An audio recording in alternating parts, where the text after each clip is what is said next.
நாங்கள் கிராமம் கோரக்காட்டூர் பத்தவாமணி பெண் என்ற திருக்கோயில் சுமார் 15 ஆண்டு காலமாக மழை வேண்டி கிடாய் வெட்டி பூஜை செய்து அன்னதானம் நடைபெற்று வந்தது.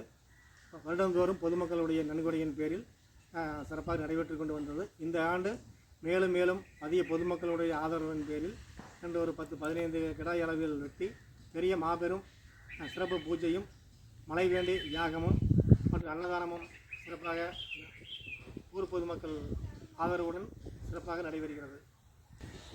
அனைவருக்கும் வணக்கம்.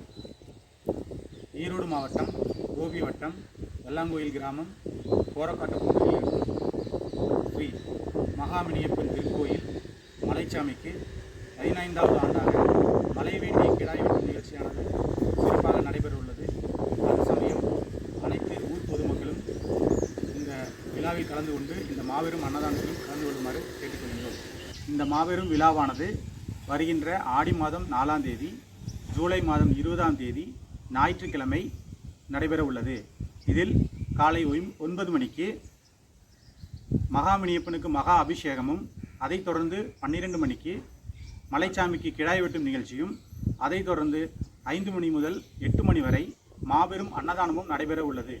அது சமயம் அனைத்து ஊர் பொதுமக்களும் இந்த விழாவில் கலந்து கொள்ளுமாறு கேட்டுக்கொள்கிறோம். இந்த விழா முடிந்த ஓரிரு தினங்களுக்குள் இந்த ஊரில் நல்ல மழை பெய்து விவசாயம் செழித்து வருகிறது. இது இன்று மட்டுமல்ல, தொடர்ந்து 15வது ஆண்டாக இந்நிகழ்ச்சி செய்து வருகிறோம். இதில் எந்த ஒரு தங்கு தடையுமின்றி மழையானது பெய்து கொண்டிருக்கிறது. இது எல்லா மக்களுக்கும் ஒரு வரப்பிரசாதமாக அமைந்துள்ளது. இந்த நிகழ்ச்சியை நடத்துவது பாண்டியம்பாளையம், வெள்ளாங்கோயில், நாகதேவம்பாளையம், கடுக்காம்பாளையம் கிராமத்தைச் சேர்ந்த அனைத்து ஊர் பொதுமக்கள் சார்பாகவும் நாங்கள் நடத்தி கொண்டிருக்கிறோம். இதில் அனைத்து மக்களும் கலந்து கொண்டு விழாவினை சிறப்பாக செய்து வருகிறோம் 15வது ஆண்டாக. அனைவருக்கும் வணக்கம். நான் கோயிலினுடைய கொத்துக்காரர். அந்த கோயிலினுடைய சிறப்பம்சம் என்னவென்றால், இது பச்சை தண்ணியில் விளக்கெறிஞ்சு ஒரு ஊர் பொதுமக்களுக்கு அனைவருக்குமே ஒரு நன்மை தரக்கூடிய கோயில்.